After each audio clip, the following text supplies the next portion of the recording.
नमस्कार, स्वागत आहे तुमचं आजच्या एका नवीन आणि माहितीपूर्ण व्हिडिओमध्ये।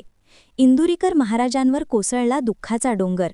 इंदुरीकर महाराजांना झालेला आहे हा आजार। या आजाराशी झुंज देत आहेत इंदुरीकर महाराज। असं मी का म्हटलेलं आहे हेच जाणून घेण्यासाठी व्हिडिओ पूर्ण बघा। माझा या बोलण्याचा अर्थ आणि उत्तर तुम्हाला पूर्ण व्हिडिओ पाहिल्यानंतर नक्कीच मिळेल।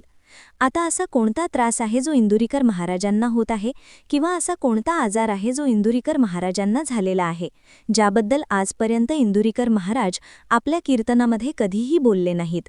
परंतु एका कीर्तनामध्ये त्यांनी स्पष्ट केलं की त्यांना कशाचा त्रास आहे आणि ते सध्या कोणत्या आजाराशी लढा देत आहेत। त्याबद्दलच आजच्या या व्हिडिओमध्ये आपण जाणून घेणार आहोत। त्यासाठी हा व्हिडिओ पहिल्यापासून शेवटपर्यंत पूर्ण बघा। 4 नोव्हेंबर 2025 रोजी इंदुरीकर महाराज यांची कन्या ज्ञानेश्वरी हिचा साखरपुडा समारंभ पार पडला होता। संगमनेर येथील वसंत लॉन्समध्ये तिचा साहिल चिलाब यांच्याशी साखरपुडा झाला होता। महाराजांनी साखरपुड्याचे आयोजन अगदी राजशाही थाटाप्रमाणे केलेलं होतं। भव्य असा लॉन्स, नवरीच्या एंट्रीसाठी गाड्यांचा भला मोठा तोफा, खाण्यासाठी वेगवेगळे मेनू, राजकीय मंडळींना आमंत्रण, अशा पद्धतीने अगदी राजशाहीप्रमाणे त्यांनी या साखरपुडा सोहळ्याचे नियोजन केलेलं होतं। त्यामुळे कुठेतरी इंदुरीकर महाराज ट्रोल झाले होते, कारण ते त्यांच्या कीर्तनाच्या माध्यमातून लोकांना संदेश द्यायचे की साधी लग्न केली तरीसुद्धा मुलं होतात आणि त्यांनी केलेला हा लाखांचा खर्च मात्र लोकांना आवडला नव्हता।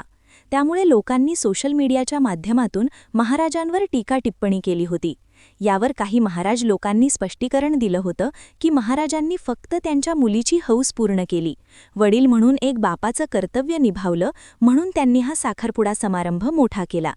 तसंच इंदुरीकर महाराजांनी स्वतःसुद्धा यावर स्पष्टीकरण दिलं होतं की मी फक्त जी लोक गरीब आहेत, ज्यांची ऐपत नाही, त्यांनी लग्न साधी करा, असा संदेश केवळ गरिबांसाठी दिलेला होता।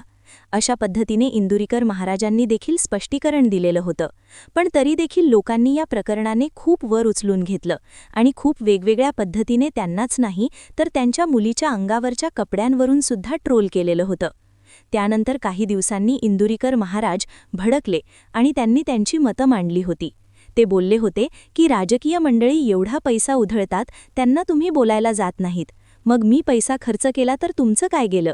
मी फक्त साखरपुडाच मोठा केला नाही तर मी पूरग्रस्तांसाठी 1 लाख रुपयांचा निधी देखील जाहीर केला। तसंच अनाथ मुलं सांभाळणं, गोशाळा चालवणं, या सगळ्या गोष्टी मी करतो, ते तुम्हाला दिसत नाही का?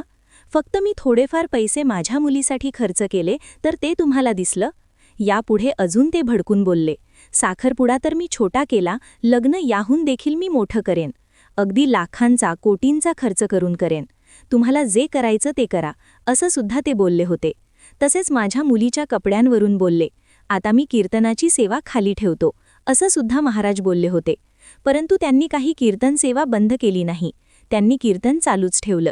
यावर सुद्धा काही लोक टीका करत कमेंट करत म्हटले होते की महाराजांना पैसा कमवायची लालसा आहे, ते कधीच कीर्तन सेवा बंद करणार नाहीत, फक्त आणि फक्त लोकांचं सांत्वना मिळवण्यासाठीच महाराज असं बोलत आहेत। आता महाराजांना खरंच हृदयाचा त्रास आहे का की फक्त महाराज मुद्दामहून लोकांची करमणूक म्हणून बोलले असतील?